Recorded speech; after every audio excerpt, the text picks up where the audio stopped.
OpenAI just removed its head of revenue. Not rotated, not promoted, replaced. That happens at a company that thinks its current go-to-market strategy is working, or it happens at a company that knows it doesn't. At the exact same moment, Greg Brockman, co-founder, someone who stepped away from day-to-day operations, is visibly building his presence back inside the organization. AI prices are simultaneously collapsing across the industry. So here's the question you actually need to answer. Is OpenAI restructuring for dominance, or restructuring because the original revenue model is already under stress? Let's start with what we know and separate it cleanly from interpretation. Axios is reporting that OpenAI has replaced its revenue lead. That's a fact on the table. What's not reported is the specific reason, the name of a replacement, or whether this was mutual. So we work with the structure of the signal, not invented detail. Here's what a revenue leadership change at this stage of a company's life cycle typically communicates. OpenAI is no longer a research lab with a product attached. It is, by every reasonable definition, a commercial enterprise. It has enterprise contracts, API pricing tiers, and a consumer subscription base in the millions. The person responsible for translating all of that into recurring revenue is not a peripheral hire. They sit at the intersection of product, pricing, and sales motion. When that person is replaced, one of three things is usually true. Either the revenue growth trajectory didn't match internal targets, which, given what's happening to AI prices industry-wide right now in 2026, is entirely plausible. Or the company is pivoting its revenue strategy in a direction that requires different expertise. Say, moving harder into enterprise infrastructure deals rather than API consumption. Or there's a broader internal realignment happening, and the revenue function is being restructured around it. None of those scenarios is catastrophic on its own, but all three of them are worth paying attention to if you hold a view on where OpenAI's valuation goes from here. Companies at this scale don't swap out revenue leadership casually.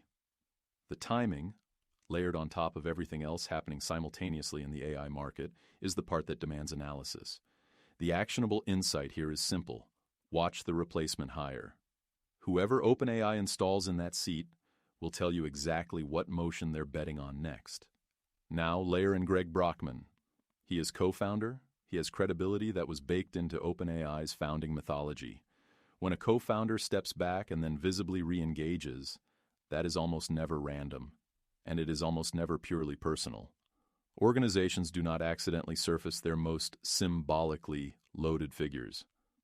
Brockman re-emerging with a building presence inside OpenAI at this specific moment suggests the company wants that founding-era gravity in the room for whatever comes next. That matters because of what's happening to the broader AI market simultaneously. Business Insider is reporting that AI prices are plunging, not moderating, plunging. This is the commoditization pressure that serious market analysts have been modeling for over a year. As compute becomes cheaper and model capabilities converge across providers, the pricing power that early AI platforms enjoyed starts to erode. That is not speculation. It is a structural pattern that has played out in every prior infrastructure technology cycle, from cloud computing to bandwidth. For OpenAI specifically, this creates a strategic inflection point. Their consumer and API revenue is directly exposed to price compression. If the market is moving toward a world where inference is cheap and getting cheaper, the premium model, charging for access to a better model, becomes harder to sustain at current margins. The companies that survive margin compression in infrastructure cycles are the ones who move up the stack into services, vertical solutions, or proprietary data advantages before the commodity floor drops out. Brockman's profile, historically, has been deeply technical and product-oriented.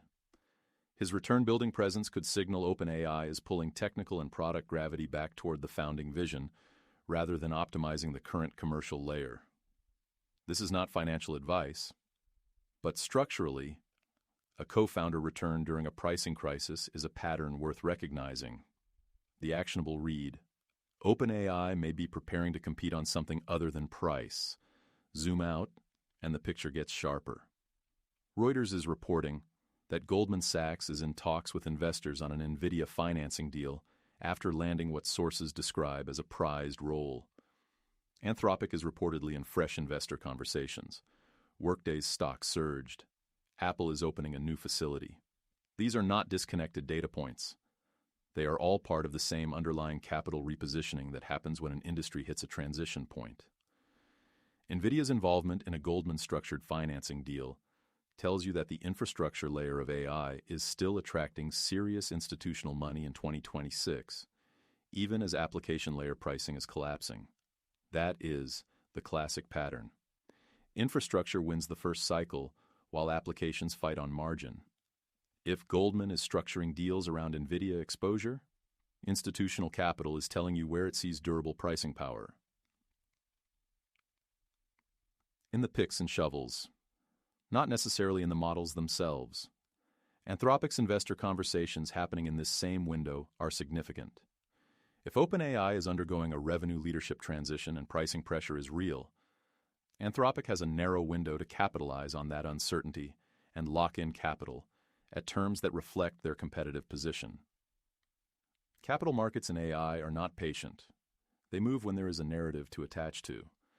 And then there is the data breach signal that deserves its own video. Reports indicate that data breach notices in 2026 have already surpassed last year's total, and AI is playing a growing role in enabling those breaches. This matters for enterprise AI adoption in a way that is still underpriced in most analysis. Every company deploying AI at scale is also expanding its attack surface. The compliance and security infrastructure required to manage that exposure is itself becoming a significant cost center, one that further compresses the net economics of AI deployment for enterprises. The actionable insight here is structural. The AI trade in 2026 is no longer a single directional bet. It is a multi-layer question about where margin actually lives. In infrastructure, in models, in security, or in vertical applications that own proprietary data. Getting that layer right is the actual analytical work.